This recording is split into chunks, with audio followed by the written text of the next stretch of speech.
Hello everyone, my name is Isaiah Sanchez and the learning outcome I chose to do my mini lecture on today is to define verbal cues and give examples of how they can be used in skill learning or relearning situations. To begin with, verbal cues are short and concise statements that serve to do two things: direct the performer's attention to regulatory conditions in the environmental context, and to prompt key movement components of skills. An example of a verbal cue is saying to bend your knee to prompt an essential movement, or saying look at the ball to direct to a visual attention.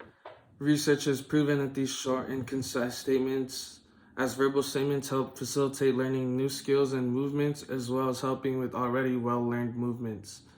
Verbal cues is useful in a variety of settings and situations such as teaching, coaching, and in the clinical realm. One way verbal cues can be given is along with a demonstration to aid the visual information. When used in this way, verbal instructions can aid in not only directing attention and help guide the rehearsal of a skill the person is learning. Visual cues and verbal cues help focus the learner's attention to certain parts of the skill that are crucial and critical to a successful performance. Another way to give verbal cues relates to the first example, giving cues to help learners to focus on critical parts of the skill. Verbal cues can be also used while performing a prompt and prepare themselves to perform key characteristics of a skill.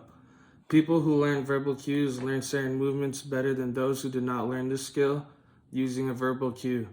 Verbal cues have also been shown to help improve the performance of not only beginners, but improve the performance of skilled athletes as well.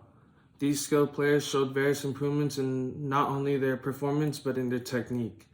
Verbal cues is effective as long as that person practices and continues to use the verbal cues to develop an association between the cue and the action that it prompts. Thank you.